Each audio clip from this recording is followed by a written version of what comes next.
Coming up on the Branding Deep Dive podcast. A brand is like a person, right? Like you have a friend, they dress a certain way, they act a certain way, they speak a certain way, they think a certain way, right? And so that could be, the way they dress is, the design, the way they speak could be the copywriting, the way they think could be their principles.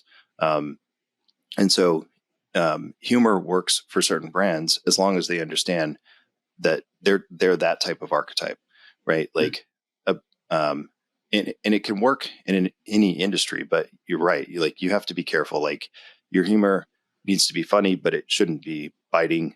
It can be sarcastic, but again, you need to know your audience. Like if you're like a financial planner, your audience may not appreciate a sarcastic approach to, managing money.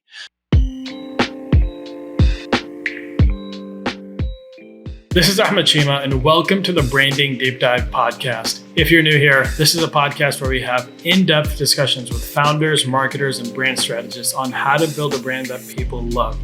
Today, we're talking to Seth Erickson. Seth is the Chief Mischief Maker for Storify Agency.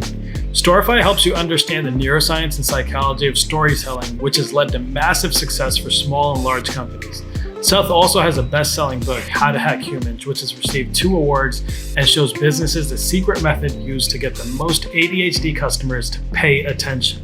He's on a mission to reduce the massive startup failure rate and create a positive change in the world by empowering companies to communicate more effectively.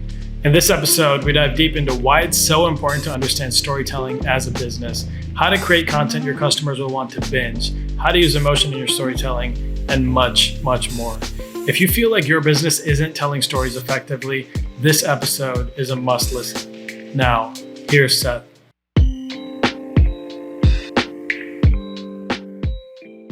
All right, Seth, good morning. Welcome to the show. I'm super excited to have you here.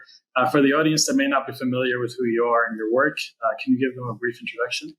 Yeah, I'm Seth Erickson. I'm the Chief Mischief Maker for Storify Agency. We're a web design and branding agency that mainly works with startups, but we have worked across 42 different industries. So we kind of work with everybody, but startups is where we tend to focus our energy and efforts. How did you get into this space? Web design, storytelling, which one? Because one thing led to another. Yeah, I want to hear the full story because there's some things I wanted to get into there. So I guess let's start with how did you get into web design? Yeah, so I got into web design. I actually started out as a freehand illustrator, and then somebody said, "Hey, you can draw really cool pictures. Can you do graphic design?" And I was like, I was 16 at the time, and I said, "Yeah, I can do that," even though I didn't know what I was talking about. And so I ended up getting into graphic design through a print shop that I was, drawing illustrations for t-shirts, and they needed some graphic design help. And so I started learning, well, for people in the audience who have been at this for a while, there used to be an application called Corel Draw. And then they had another application called Corel Paint. And so this was like, think pre-Illustrator and pre-Photoshop. And so I got into that, started learning how to do graphic designs, for magazines, print, things like that. And then somebody said, "Hey, you're really good at graphic design. Can you design a website?" And this was like literally like 1995, 96. Mm-hmm. And I said, "Yeah, I can do that." And then I went to the bookstore and bought a web design book. It was called Hot Metal. And the book was like literally like 2 inches thick, which is amazing because HTML1 is the most basic code language ever. And yet somebody had written 2,000 pages on this thing. And so it was just kind of one thing led to another. When I got into web design, I was I think a junior in high school, maybe a sophomore, I can't remember. And then from there, I decided, hey, this is really cool. I enjoy this. So I went to art school, basically, and I majored in digital. I started in digital animation and production. I was originally going to be a 3D artist doing, 3D renderings and movies and stuff like that. And then I found out that I absolutely hated 3D. So I switched my major to interactive design, which is really web design, interactive CDs, things like that back in the day. And then from there, I graduated around 2000, and the dot-com bubble crashed, and I was going to go work for a company, had interviews set up, and then all of a sudden all the interviews got canceled because, everything crashed. All the venture capital was gone. And I said, well, crap, I got to figure out something to do. And so I started freelancing as a web designer because I enjoyed it. And I just kind of stuck with that for a while. And, kind of did my own thing for a long time, and then finally partnered up with one of my current partners in around 2006. And we started building websites together. He did the development, I did the design, I did all the sales. And then from there, we kind of grew the company. We got it up to, I think it was about 22, 23 people. And then in the winter of 16, we ended up hitting a perfect storm where we lost our 3 biggest clients all within 1 month. And that decimated the company. And then we had to let everybody go. And then I kind of went on walkabout, if you will. Didn't know what I wanted to do. Wasn't sure I wanted to get back into web design. Wasn't really enjoying running an agency. When you have 22 people, you spend more time trying to solve everybody else's problems and not getting your own work done. And then I think it was 2018, I started kind of going, well, maybe there's a different way to do what we're doing. Maybe there's a better way to do what we're doing. And so I reconnected with the guy that I had mentioned before, the developer, and I said, hey, man, let's get the band back together. But let's do it in a completely different way than we did it before. And so from there, we changed our processes. We changed our focus.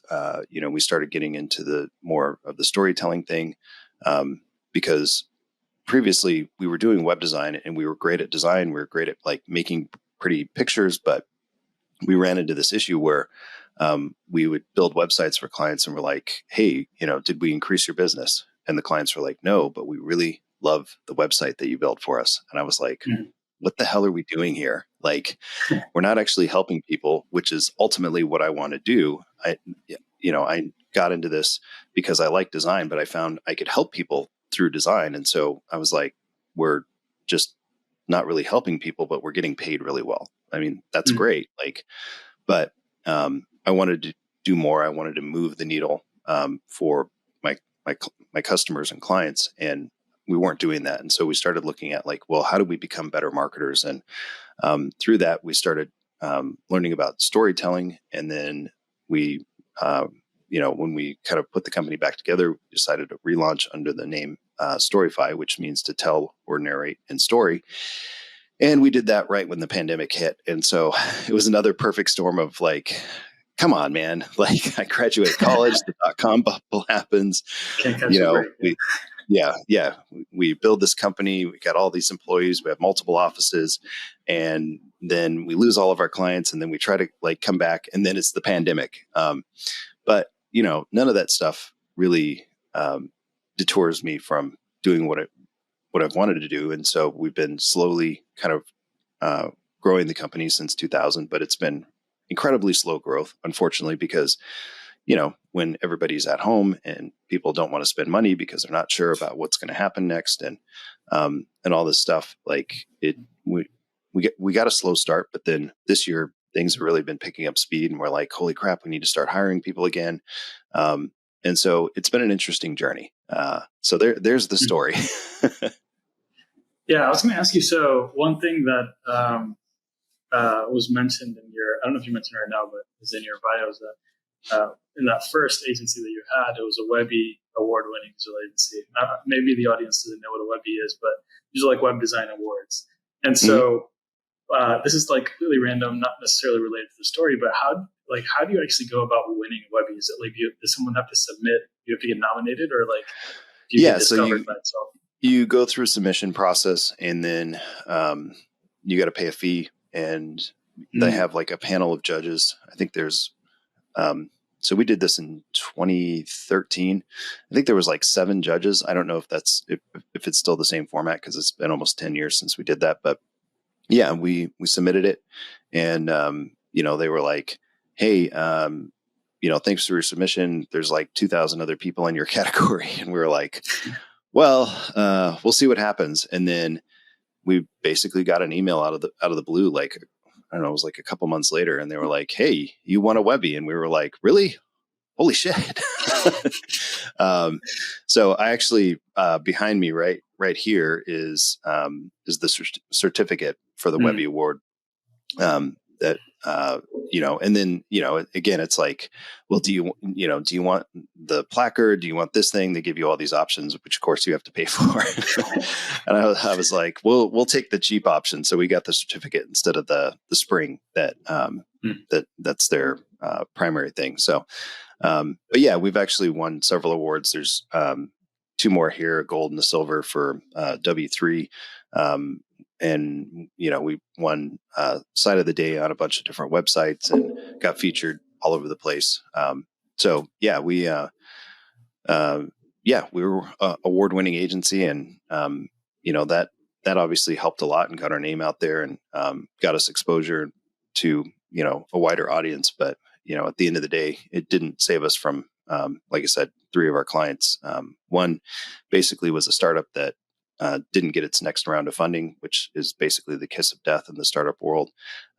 One brought in a new marketing director who wanted to show that they were boss and clean house and bring in their own people. And so we ended up getting booted, not because we did anything wrong, but because we were under the old regime, as it were. So, and then our third client basically was like, "Hey, we're doing so good, we don't need any work for like the next year." And so like about 50 to 60K of monthly income dried up like overnight. Wow. And so these Webby award-winning websites, they're not actually increasing conversions or helping the businesses grow in any way. They're just, Nope. they're just pretty, wow. No. And so, yeah, no. shouldn't that be a criteria in the Webbies? Like, does it actually convert more? No, they're looking at the design and the content, and they're going, "Yeah, this is a beautiful website. It's really cutting edge," or like the site that won that award. We did some really interesting stuff. Like I think one of the standout things about that site was that most people make adaptive websites, and so they make it adaptive on width, but we made it adaptive on width and height. And so we actually had to figure out how to code that because there wasn't really code for it. Like we had to create it to make it work. And the reason we had to do that was because the site was kind of in a single frame. And so we needed to, we didn't want scrolling. So there's very little scrolling on the site. And so depending on what type of screen size you were on, the site was going to need to compress in both directions because there was no scrolling. So Gotcha. Okay. That's pretty cool. Yeah. Now, let me ask you this. I think one of the things that that I've discovered in kind of some of the projects that I've worked on and tried to get set up myself, and I think you mentioned this in your past interviews as well, is that like most startups don't fail because they don't have good product or they don't have good tech, but it's because they're not able to get customers, right? And so one of the things that in the last couple of projects that I've been working on is like I've always started with let's build the product, or let's design this, let's design that, and then we'll figure out the other piece of it, right? Let's figure out how to get out of it. And what I found is very quickly that it's for me at least, it's easier to build a product or design some product, and then it's actually really hard to come up with the story, come up with like the marketing messaging, actually get your word out there. And what we actually ended up doing is, we didn't have like full clarity on like the kind of products we wanted, but I was like, okay, let's just create like an ad and get some traffic, and it'll convert. You know what I mean? And so we got traffic, and we paid for an ad, we got some traffic, but then we didn't get like any sales or something. I was like, what's going on, right? And so it comes down to this story piece that you're saying, right? Being able to communicate what you do and how you help your customers. For startup founders and for people that are in the startup world, or whether they're in small business, like when should you start thinking about your story Is it like, should you focus on product first, or should you start with the story, then product, or like, how should you, I guess, two questions here. Let's start with like, when should you start? But then the second is also like, what kind of framework should you be using when you're thinking about your story and how to get your message out there to the market? Yeah, I would say, when should you start? Really, any time before a launch is you need to figure that out ahead of time.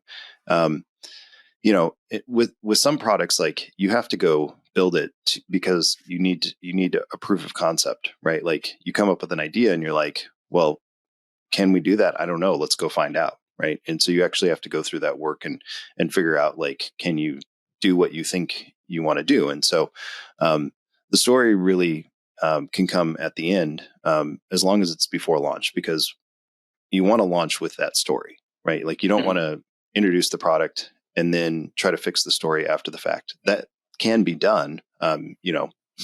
Startups pivot, right? Like, Right. but it's easier if you have something in place ahead of time, and then you can start testing that story with your audience before you go into a launch, or go out of stealth mode, or however you want to describe it. So that's typically where we like to catch our customers is, we don't need to start at the beginning when they're like building the software, building the hardware, building the whatever, because, they're in work mode, right? And they don't need to talk to us about, all the things that they're doing and get really technical, because stories are the story that you tell shouldn't be a technical story. And that's one of the areas where actually startups fail, is they think in a very technical kind of mindset, and they're like, yeah, this thing's amazing because it does X, Y, Z. But, like, there's a phrase in marketing, like, nobody wants a drill, they need a hole. So they're selling the drill, right? They're like, it does this faster, it does it, smoother, it does, and it's like, that's not what people want. And that's where the miscommunication comes, and why it tends to, founders go, I have this amazing thing, but nobody wants it. Why doesn't anybody want it? Well, it's because of the way you're communicating about the product. Like, I think I actually talked with a company just yesterday, and, we were talking about, like, how everybody in their industry talks about, like, this particular item has, the best seals and best compression and the best, whatever. And I was like, we got to change that subject, because nobody cares about that crap. It's so boring. And startups do the same thing. It's like, well, it has AI, blockchain, blah, blah, blah, blah, blah. Like, okay, but, like, the customer doesn't understand, the difference between machine learning and neural networks. Like, they don't know what blockchain is. They keep hearing about it, but they don't know what it actually does. Right. So telling people stuff like that, like, that kind of stuff, investors get excited about because they actually understand it, but, like, your customers don't. They're just like, can I get a hole? That's all I'm asking for here. Like, will the blockchain create the hole? Like, that's what I need to know. A lot of these products, or startups, especially small businesses, I would say maybe not, like, I think startup has like a connotation of like a tech product. I would say more like in the small business world, where may not, it's just a mom and pop shop, they do a bunch of things.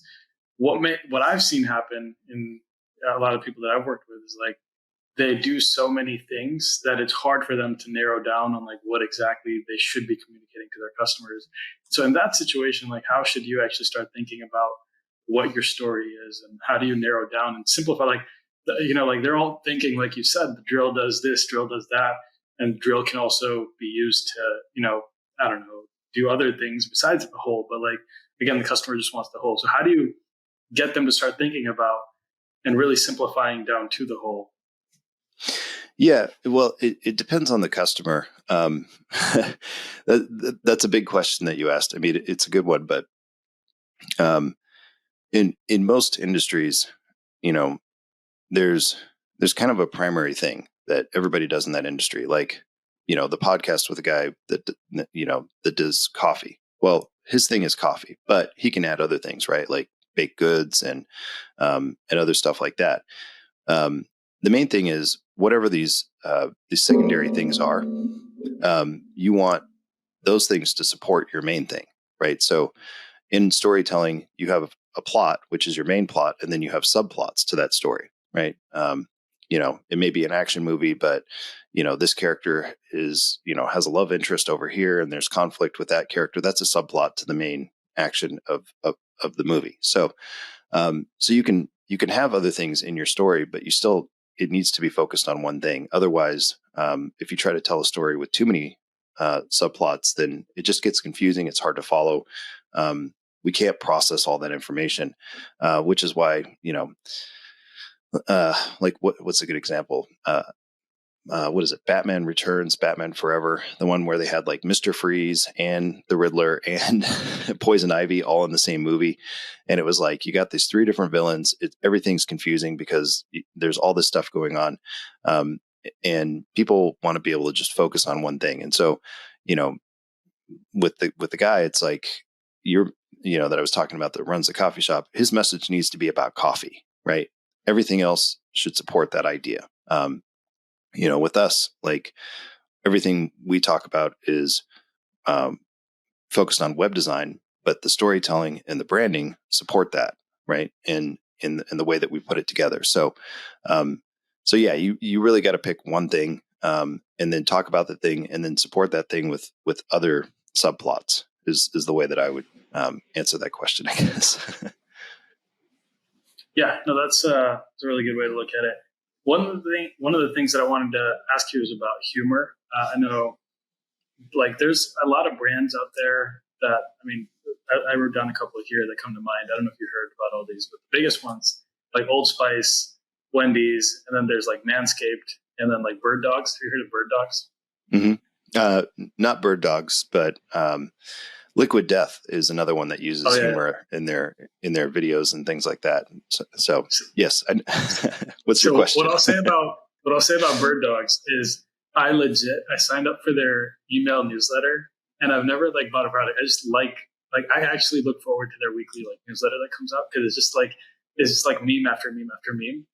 And then at the end they have like a button to like they have pants, right? And men's pants, right? So at the end they're like buy our pants too, right? But really it's just like it's humor, it's satire, and that kind of thing. It's super funny.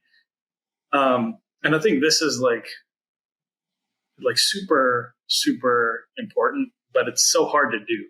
So any advice or any tips on bringing humor into your brand, or using humor, or how you should be thinking about it if you have a company or brand that wants to employ humor? Yeah. So humor, so it goes back to your brand archetype. Like, what type of brand are you? And so from a branding perspective, an easy way to kind of, I guess, encapsulate the idea of branding is that I try to educate people on is a brand is like a person, right? Like, you have a friend, they dress a certain way, they act a certain way, they speak a certain way, they think a certain way, right? And so that could be, the way they dress is, the design, the way they speak could be the copywriting, the way they think could be their principles.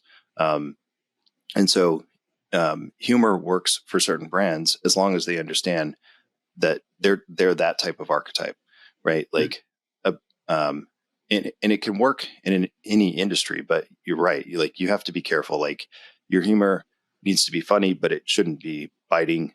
It can be sarcastic, but again, you need to know your audience. Like, if you're like a financial planner, your audience may not appreciate a sarcastic approach to, managing money, right? Like, so you have to be careful and understand your customers. And then if you understand your customers and that they're, a certain way, then you can speak to them in that way. But like, anybody can use humor. We use humor a ton. We wrote a book called How to Hack Humans. And one of the best compliments I got was somebody said it was like Deadpool meets Seth Godin. But for us, like, we're in marketing, and, a marketing and branding agency, people are going to be more forgiving of the fact that we're using humor, because they're like, oh, they're creative people, whatever, whereas like, other brands like a construction company, like they may be like, I don't want people making jokes about building buildings. Like I want my building built and I want to make sure it's not going to fall down. And you guys making a bunch of jokes over here just seems kind of like counterproductive. So, so, again, it depends, on your brand. Like a construction company wants to convey trust. Like you said, we're going to build a building. It's not going to fall down. Right. So you don't necessarily convey trust through humor. Humor is the positive side about humor is that, when you make people laugh, you are, increasing their endorphins, you're making them feel better.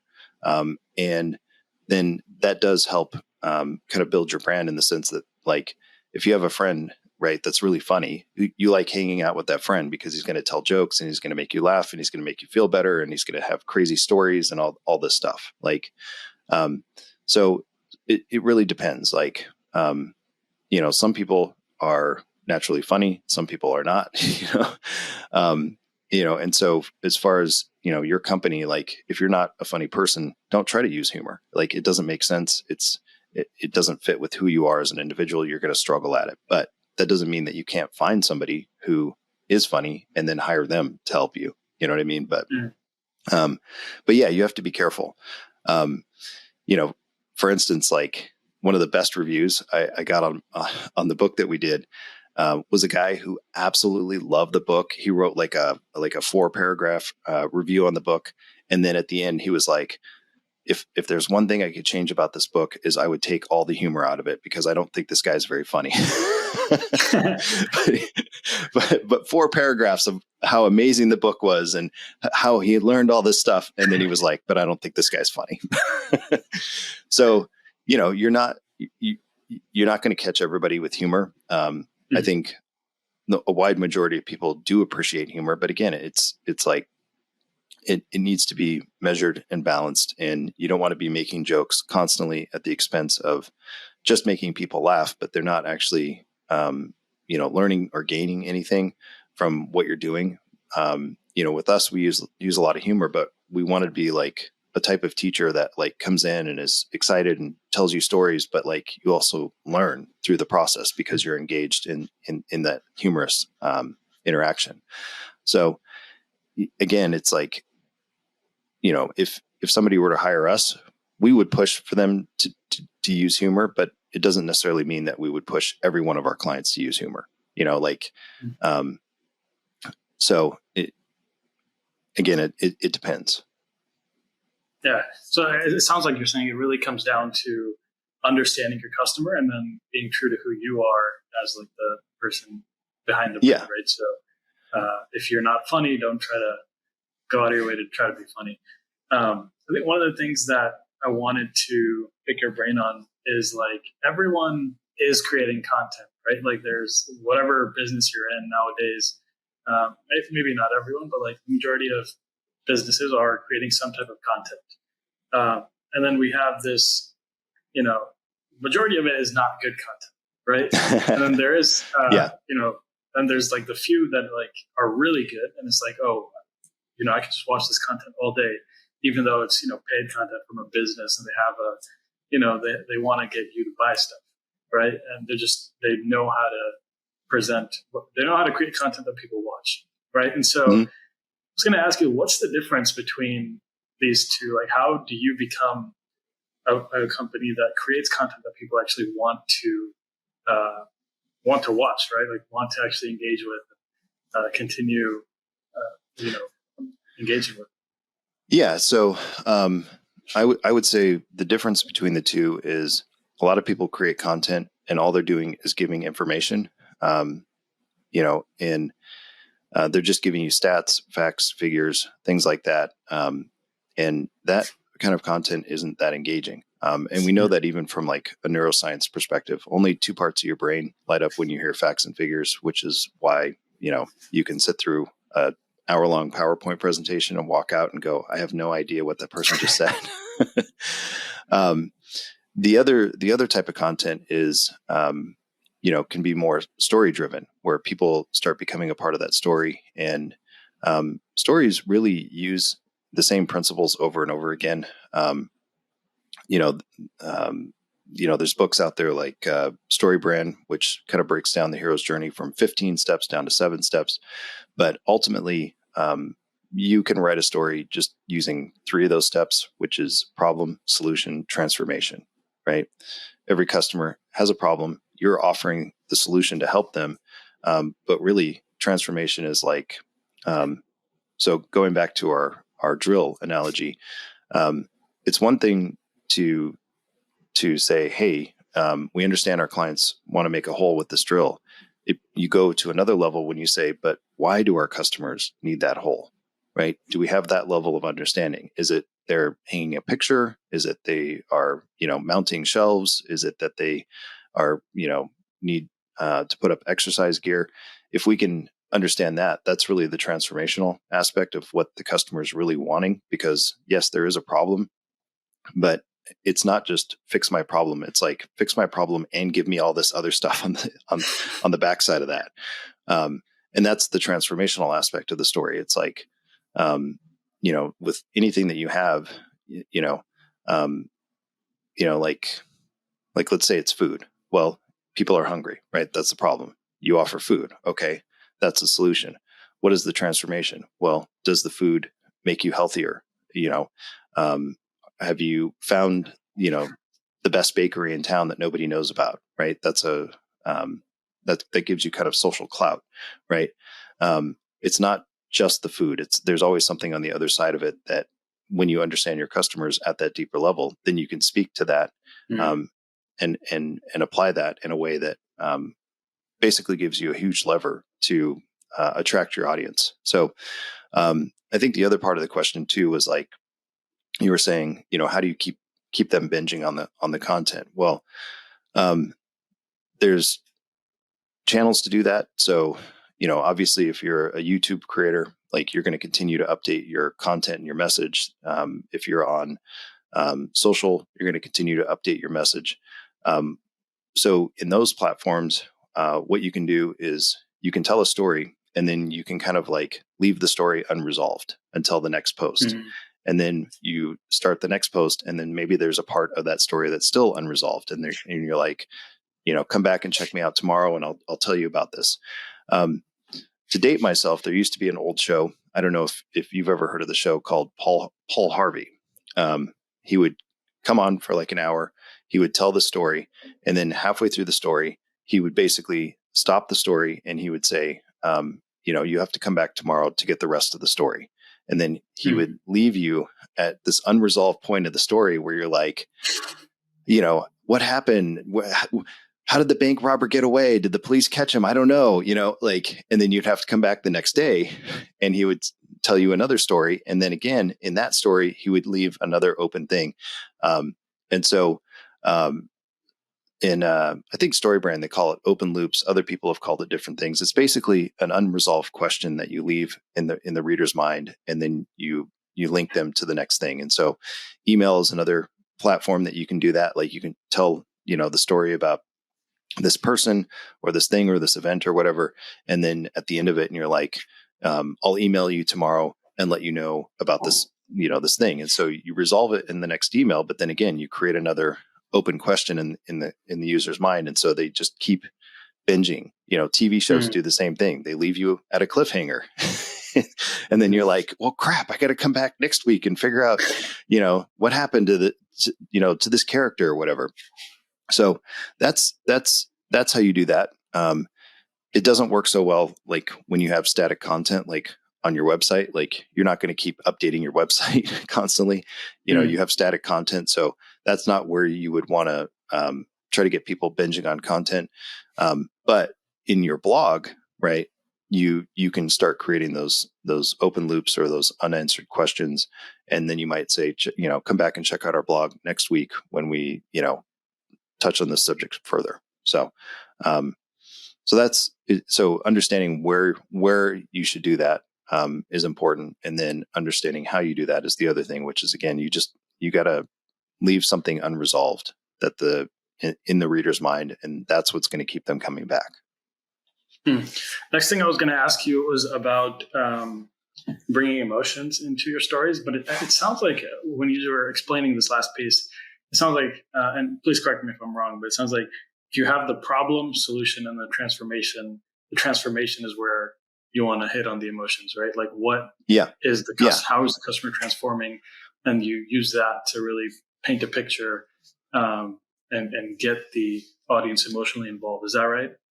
Well, you can definitely create emotion by, future pacing and showing people, if you use our product, this is what your life is going to look like. And so you start drawing visual imagery about like, you're gonna be 20 pounds lighter, you're going to be more attractive to people around you. And right. And there's an emotional component to that, but there's also an emotional component to the problem itself. So that problem is causing pain. That pain is why people are looking for a solution. And so you actually can hit emotion on both sides of things. But on the pain side, that's where you actually need to have a level of empathy where you're talking about the problem, not at a surface level, but at a deeper level. And so to give you an example of this, I was talking to a psychologist about, they do their main focus is on stress relief. And I was like, okay, you can talk about stress. Everybody knows stress is bad. Nobody likes being stressed, right? But what are the underlying issues that happen with stress? And they started talking and they were like, well, it can create conflict between you and your spouse or you and friends. It can affect your health. It can do, they gave me like 7 or 8 things. I was like, those are the things that you need to talk about, not just stress, right? Stress is the surface level problem. But like, if stress is causing you to fight with a spouse or a family member or your friends, like it's messing up relationships. So it's not just a story about stress. It's a story about like, losing connection with other people around you. And then you talk about like, how feeling disconnected is really painful from, your spouse or whatever, right? Like that's where you can start bringing in emotion, but you have to practice empathy and then kind of go a couple of levels down. That also, when you talk that way, it also sets you up to look like you actually know what the hell you're talking about, right? Because a lot of people talk about things on the surface level. And it's the people that can talk about the pain and the problem at a really deep level that shows that they understand you. And then that immediately moves you from just being some person to an expert that can potentially help, solve that problem. So having an understanding of the problem and communicating it properly, not only is it going to hopefully help with sales, but really will help with making sure your audience understands that you're an expert and you understand the problem they're going through, and really developing that trust with them. Yes. Yeah, I think you said that more succinctly than I did. No, I'm just trying to recap. It's all from you. In your agency, when you're working with clients, how do you like test different stories, or is it like you work with them on one story and then run it? Because I'm really curious as to like how do you validate like the actual copy that's on the landing page or whatever? Do different like A/B testing, or is it just like, hey, you have the format or the formula and you kind of plug in details. I just want to get behind the scenes on that a little bit. One of the first things we're going to do is we're going to look at what type of archetype are you as a brand? Like, how do you want to be seen? Because, like you said, if you want to be seen like as like a trustworthy leader, for instance, then we're not going to suggest humor, right? Like it doesn't make sense. Like, but if you see yourself as like a maverick brand, then we're going to say, yeah, you can definitely use humor because that's what mavericks do. So the first thing we're going to do is figure out what your brand archetype is, because, you can have 5 different people all tell the same story, but they're going to tell it differently based on their personality, right? Like one person could be like super serious and in your face, and and one person could be like da da da da da, whatever, like all over the place. So understanding your brand archetype helps us understand how we should tell the story, and then once we go into the process of storytelling, we're just we're facilitators. We're asking you questions. We assume you as the client know know your customers because you've been doing this quite often. A lot of people, have been doing it, whatever they're doing for like 20 years or 10 years or whatever. It's like, by now, I really hope that you understand who your customer is. So, so essentially what we're doing is we're helping them pull the ingredients together, and then we take that and bake the cake. Right. So then, we'll ask lots of questions, get their insights, feedback, and then we take what they've given us. We then turn that into a story. And generally, most people are like, this is amazing. This is great. And it's like, the reason they feel that way is, and they're happy to take it to market, is because it wasn't us saying, you have to do this, you can't do that. It was us just saying, what is the story you want to tell? And then us helping them do it, but it's really their story. So we rely heavily on our clients to know their customers. And so, there's an assumption there that because you know your customers, then you know what you should be saying to them, but you just don't know how to say it. And so we're going to help you say it in a way that makes sense, which is storytelling. But yeah, so and if they do that and the story falls flat, well, then there's a lack of understanding about their customer somewhere. Right. It's not the story's fault. It's the lack of knowing what your customer cares about, what keeps them up at night, all that stuff. That makes sense. And so what you guys really do, the value that you provide, is helping these startups and businesses that probably have their hands tied in a bunch of things, really helping them get clear on communicating their message to their audience. They already have it within them, but you just kind of help them filter through and make it clear and simple so that it reaches a market that they're trying to reach. Is that right?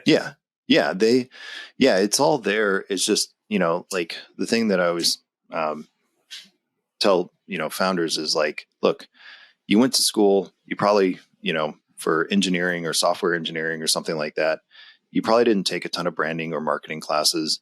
And so, you think in a certain way, but that's not the way that people, outside of your world work.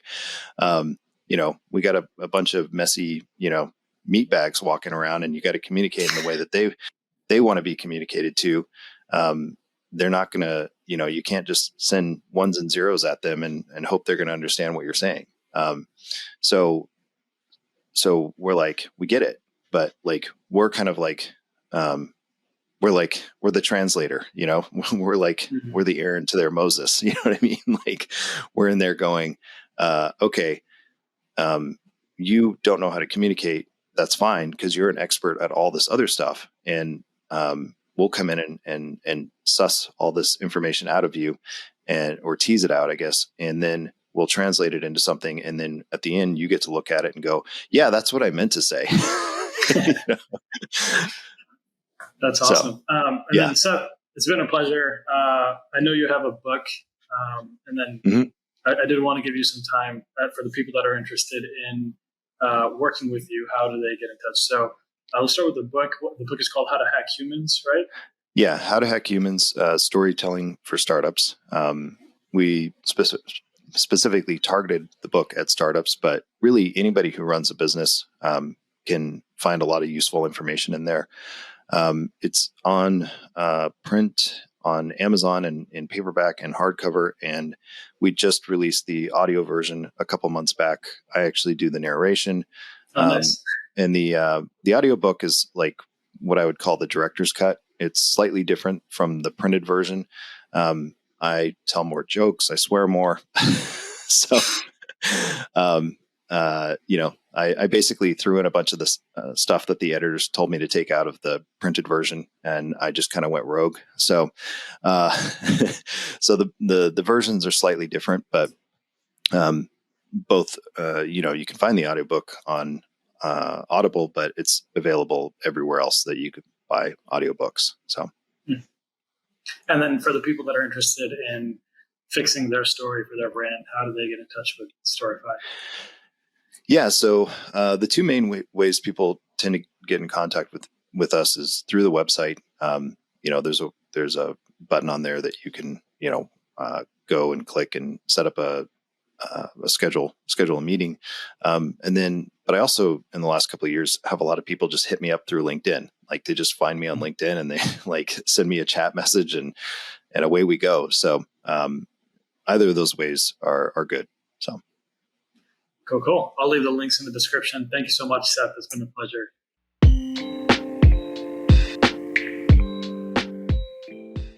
Now, as always, I have my key takeaways, but before we get into that, I want to share a clip from our discussion with Lisa Staff and Devo Tyndall on building your brand. But before you jump into bed with someone, literally and metaphorically, you kind of need to understand what the expectations are from you as a business owner and from they as a business owner, and segregate the duties. Don't allow everybody to kind of play in the same sandbox, because what happens is you're wasting your both time because you don't both need to be there. But each of you has different value propositions that you bring to your own company. And so being able to clearly segregate that and focus on the things that you're good at, just like we talked about at the outset, getting into that value. What's Lisa's value to our company is significantly different than my value to the company.